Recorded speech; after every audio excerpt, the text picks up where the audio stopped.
considered it to be.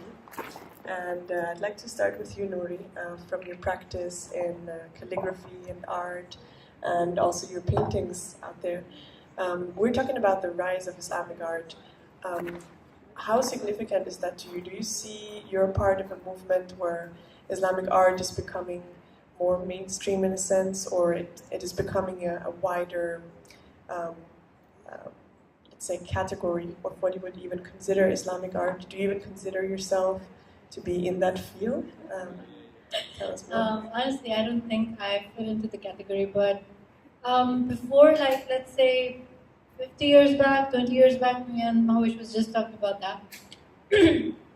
People used to think about Islamic art and they used to see very specific medium, very specific style, and now with the social media and all of the modern art incorporation and everything, I think we're growing. We're growing on a pretty good level, and it's changing its phases, it's changing its style, and it's growing into a very different direction now. And I'd like to ask one more question on this. Yes. What tell us a bit more about your art?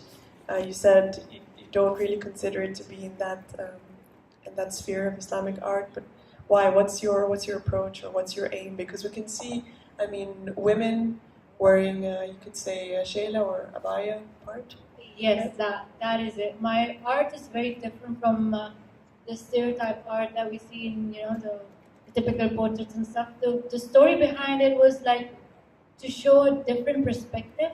Like off the mic, I was just talking about how we always see when I'm wearing a abaya or shayla, let's say, and it's a different point of view. If someone would approach to me, they would think I'm religious, and and when I'm sorry, I'm exhausted.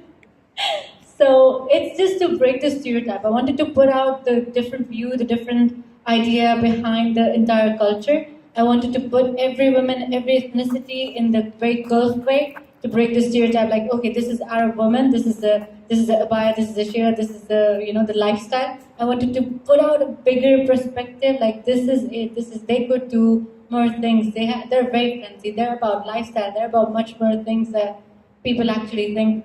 So when I started this entire series, I'm gonna go in depth.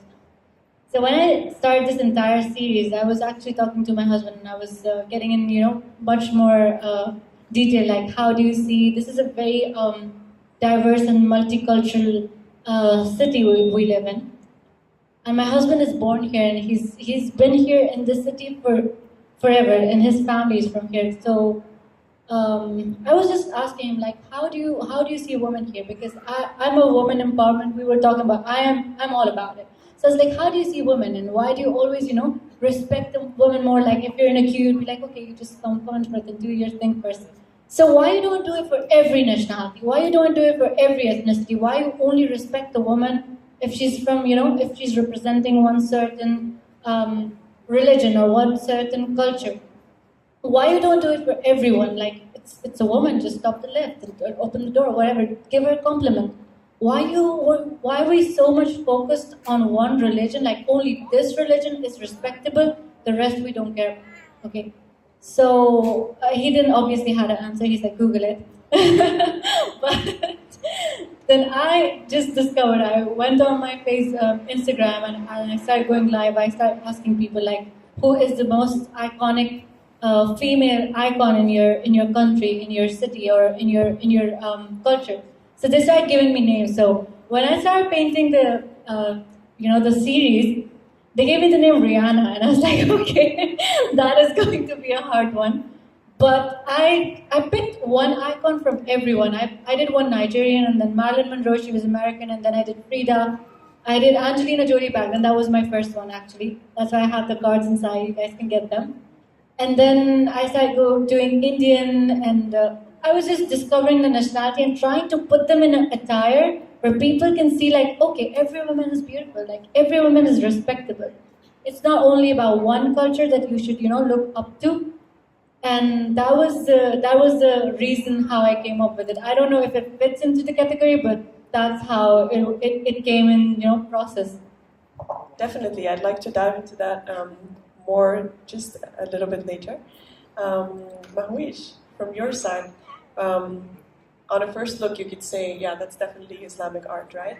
How would you deal with, do you actually create new patterns, or do you have studied the patterns quite in depth, and you've also started, you've been exhibited in Milan and I think in the Netherlands as well, and how did you start? Do you study the theory? Or can you even innovate within the strict rules of, let's say, geometry and the pottery ornamentations? Hi, Alexandra. Hi, everyone. So, for my introduction, I am a ceramist, and I have a degree in Islamic arts, and where we study design, architecture of Islamic art, the patterns, calligraphy, the illumination, Islamic illumination, and the sacred geometry, the philosophy, the history, and the architecture of the entire Islamic art, its advent, and where it ended, and how is it, and we are the ones who are interpreting that into the contemporary and modern world now. So it's been like 8 to 10 years that I'm researching on Islamic arts, and I have a lot of researchers, reading materials, a lot of authors, and a lot of books from which I have practiced Islamic geometry myself. And this is a very later work of mine. It's been like 8 years that I'm producing work in the field of Islamic art with geometry. So yes, I have learned deciphering the geometry with a compass on a blank paper, and going to a lot of complex patterns, learning Metatron's cube and other complex things that I don't know I should mention here or not. But yes, when we started learning this, it was very, very monotonous for us. But as you said that, can I even innovate, staying in the strict rules of Islamic art and geometry, then honestly speaking, if you ask me, I don't find these strict rules because I had been practicing so much over this. And that single hexagon and that single pattern that we call the flower of life, which is an infinite pattern, it's a world inside of that. If I now said I can decipher a new pattern because it's maybe the practice, and like my teacher who taught us geometry, he used to say that this is like manifesting the unseen. Because what Islamic art basically is, it's high above the interpretation, it's beyond a common man's interpretation, because you cannot just draw a hexagon freehand. Because what is it? It's maybe the sacred reality, we say sacred geometry, which is coming from the archetypes of the universe, which is big. And when I first enrolled for Islamic arts degree, the first class, my teachers, they told us that maybe you guys are the chosen one who have got the chance to decipher this and learn this, and this will reveal itself to you, not very soon, but yes, very late. And it's been 8 to 10 years now, and I'm here sitting in front of you. That's amazing. We should give it a try. And in terms of its impact, where would you say it's, Hassan Rayo asked me to look for answers to the impact economically, spiritually, and culturally. So I see for you it's definitely a spiritual impact, and that's the context also in which this art is created or from where it emerges. Beyond that, what kind of keeps you going, producing this art? Would you say it's now mainstream, or? It is definitely mainstream, but however, when we say Islamic art, then people connect it to the religion Islam, which is not true. It is multicultural, multi-structural, because I have learned from the books, I have read Islamic art philosophy from people's book who are non-believers. So Islamic art is not only specified to Islam, and what was it? Beyond, like, Yes. Yes. So economic perspective comes when the things go out. So yes, Islamic art, everyone around the world is making it. There are a lot of campaigns going on. There are institutions. There's one institution called Princess School of Traditional Arts. It's in London, that is owned by Prince Charles. He has got nothing to do with Islam apparently. But he has a school that teaches Islamic geometry and the ancient techniques over there which are related directly to Islamic art. And then spiritually, of course, it changed me completely with the passage of time years. And yes, now I'm practicing. And this is like a ventilator work. I basically sculpt in terracotta and I make structures which are inspired by Platonic forms. So yeah, there's a lot of study and a lot of applied physics that I add to my work. In the pottery? It's in the pottery, of course. Wow, that's amazing.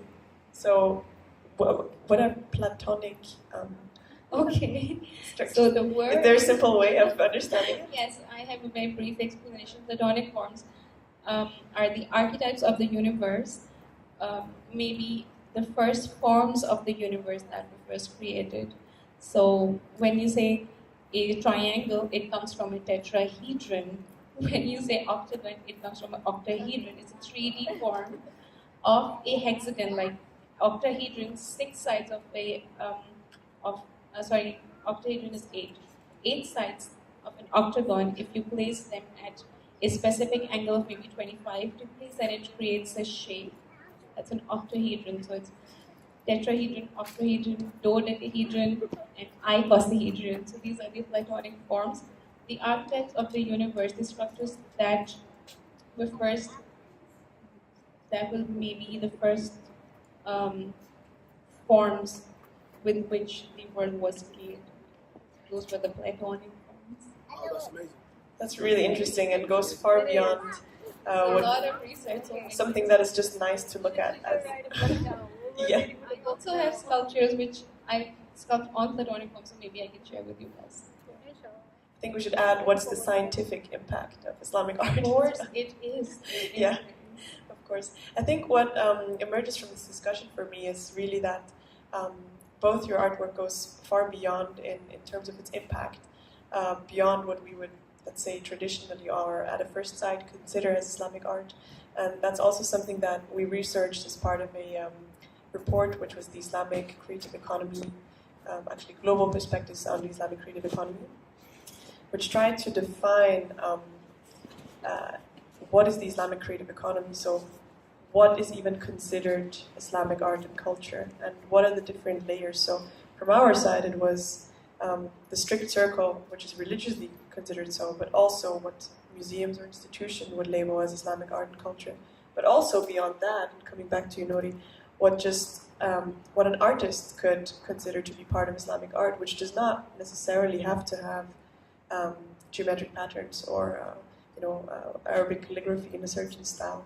And I think in that sense, because Islamic art on one side has a tag in a way, but on the other side is moving towards mainstream, and you can see it in art sales. I think just last week, an Iranian artist sold in London for I think $1.5 million.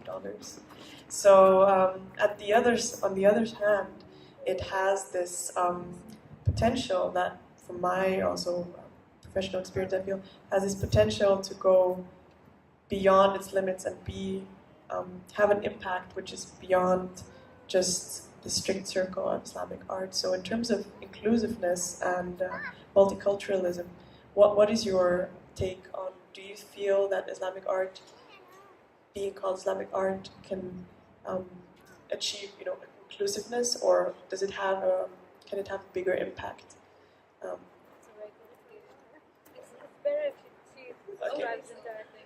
See, whenever any art movement or anything in specific is tagged to be something, it has a history. It starts somewhere and it ends somewhere, and then after that, we are the contemporary people who are interpreting that into our manner. So Islamic art traditionally, anciently, had a history of 1500 years, which ended in like the 19th century, started in maybe 6th century and ended in 19th century. That was the Islamic art when it was blooming, when it was inclusive. It started from the first Muslim dynasty, that was when Umayyad, so we had Umayyads, then we had Abbasids and Fatimids, then Seljuks, Mamluks, and then we had Ottomans, Safavids, and then it ended at the Mughals.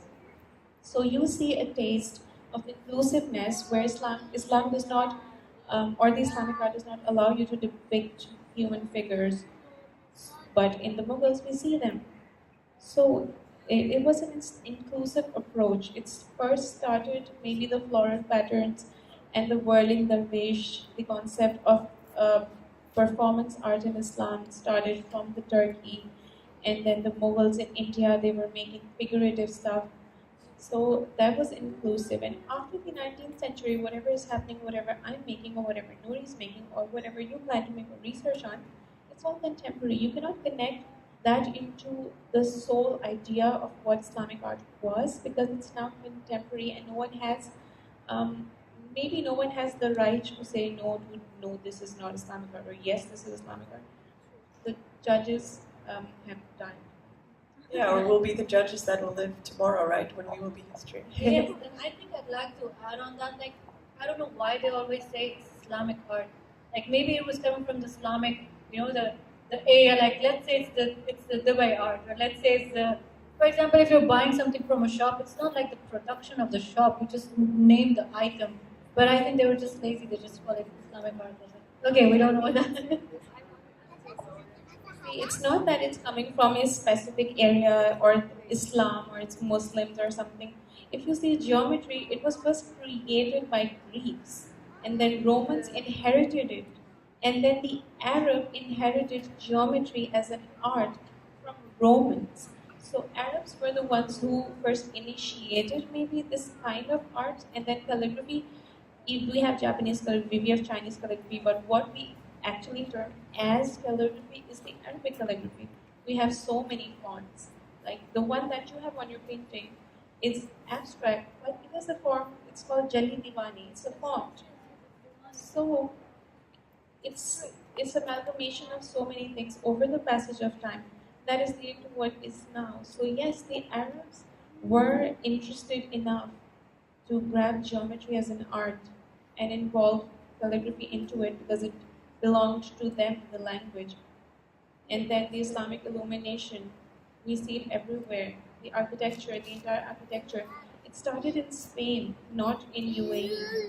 We see Alhambra Palace in Spain, not over here. Then came Egypt, Cairo, Turkey. The first monument, Islamic art monument, is Dome of the Rock, which is in Jerusalem, Damascus. So it's so wide-ranging. You cannot say that only Muslims were the ones who worked on it or who had developed it. But yes, a lot of regions had given their own taste, their own flavor to it. That's why there are a lot of segments that we can practice in it now. Would you like to add to this? I think I also wanted to come back to your practice in calligraphy and how you're using that. If you're sticking to the rules or adapting it to your contemporary context, and how you're using this medium. Well, calligraphy is like one thing that I do on the side because I really enjoyed it. It's very, very spiritual. It's like when you're doing it, it's very meditating. So I was doing it like I practiced it. I've studied it back in university and back in college. But then people started asking me for doing new things, like can you do automobile? Can you do a tattoo? Can you do this? Can you do that? And can you do it on textile? And that was for me. I think that is where the rise of Islamic art would actually start. Like people are trying to incorporate calligraphy in so many ways, and it's just it's good. Like you can see things that are very, very different. Like I recently did one Volkswagen, and they did the entire thing on the back, like with calligraphy, and that was really cool. So I think that's how we're actually growing. We're spreading it more. Let's say what they call it later on in like a decade when they see the Volkswagen. So that's the answer.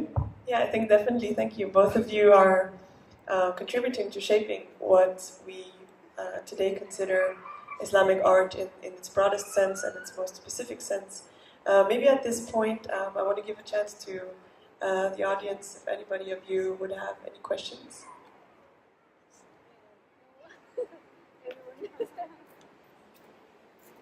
Questions? Ehsan, do you have a question? Second chance. I think I'm gonna replay what's the platonic form? Oh, platonic. Okay, so platonic forms are actually platonic solids. There's one thing which is the mother of all. It's called the Metatron's cube. You learned geometric design with Jabir. yesterday. Yeah. You did, right? Yeah. So there was one pattern that you started with, Yeah, six the hexagon, petals. yeah. The 6 petals is one square, one circle, one circle. And then if you add, there's a symmetry, you add 14 more circles, and then you make the 3-dimensional form of it. That's a Metatron screw, okay? I will maybe tell you the books and you can go read. Awesome. Okay, okay, this one thing that I will tell you. Maybe that's going to ease the pain. From a book of Hussein Nasr, In Search of the Sacred, he quotes something about geometry, what geometry is. He said, what is geometry? It's the multiplicity of sacred forms. Sacred forms in terms of that is above your and my interpretation. We cannot make them. We did not create them. So multiplicity of sacred forms, which is not contradiction that relativize, but is the confirmation of the ultimate sacred reality. Okay, you do not understand. Multiplicity of sacred forms is not contradiction that relativize, because where there's contradiction, there's relativity. Where there's no contradiction, there's certainty, right? So multiplicity of sacred forms, which is not contradiction that relativize, but is the confirmation of the ultimate sacred reality. Awesome. This is Is that Did you it? take notes? Islamic rap. Is that it? Awesome. I think maybe one more overall question. I think we're coming to an end. Would be in terms of the impact or the rise of Islamic art. Why do you see a rise, and where do you see it most impactful? Is it spiritually? Is it culturally? Is it economically? Is it all three? What do you feel from your When perspective? it comes to saying things that are spiritual, it's subjective. My spirituality is with me. I cannot wear it on my hands and show it to others. So spirituality is subjective. She did not like the geometry class and he loved it and I super loved it. Yeah, so it's our inclination spiritually towards things. Economically, yes, it's making an impact. Why? Because it's going out. People around the world are doing it. There are campings that are happening. People are learning more about it. And most of all, it's incorporated in the architecture widely. Even now in UAE, we see modern architecture, but the grounds are traditional because they're all geometric. If I say a very old example, you know Taj Mahal? Everything, even the Mughal paintings that used to be in the late 19th century, they had an underlying geometric grid of where the man is standing. It has a Vesica Pisces, is one feature. The man is right in the center of that Vesica Pisces, and there's a connection between everything that is happening. And the underlying grid is a geometry. So still that is happening and people are learning about it, people are making big art, it's selling, and it's everywhere. And culturally, of course, wherever like UAE is the hub of traditional art, so definitely there's a lot of scope over here, a lot of people like it, there's a huge freedom or maybe opportunity to develop it in your own style. Thank you. What, you don't want me to talk? Yeah, I want to So what I wanted to say is that when we actually think about how it's changing, what is it doing economically, it's very different from, like, every artist have a different story. So when I was painting, I think I told you off camera, like I wanted to paint a different perspective of Arab women. Like when we think about men, it's all about, you know, the cars and the shisha and the FIFA and the football and, you know, Arab men. But when we think about women, it's just like abaya and shira, and, you know, they're just like, it's Arab women. What is there to talk about? So when I was doing this, it actually opened so many doors that I didn't even imagine about. So there's the headquarters of Hulu in LA. They approached me. They said, "We want you to come here and do graffiti," because I mostly do murals and graffiti. So they asked me if I can do one mural for them on a wall, and they wanted someone from there. I think I don't know the name of the lady. She was from Japan, who is the leader of Hulu. I don't know, the president, let's say. So they wanted her in Arab attire to show the combination of both partners of Hulu. So it's more about opening the doors to one country to another country. Like if I put my paintings out there, it's going to show them how cool Arab women are, how good it is here, and it's going to show us that okay, we can actually share, shares. It's not that conservative. Like, you don't have to put one thing in one place and just tag everything. It's open. It's art. Everyone can connect to it, and that's how it's actually raising, and it's how it's economically spreading itself. And I think that is very, very good if they're adopting the culture and they're finding it actually interesting. That was a big thing. Like, they want this, okay, why they're contacting me? But I'm pretty proud that it's actually getting in a bigger stage, getting on the next level, and that's it. I think, Hassan, you can clap now. Thank you very much. Thank you very much, Nori and Mahwish. It was really great hosting that talk, and very funny what you said about the abayas. That just had the occasion to wear one first time yesterday going to a wedding. And definitely I was also like, oh, do I have to behave different now? Do I have to sit different? Do I not kid around? So yeah, thank you very much, and we all want to know what are your next projects.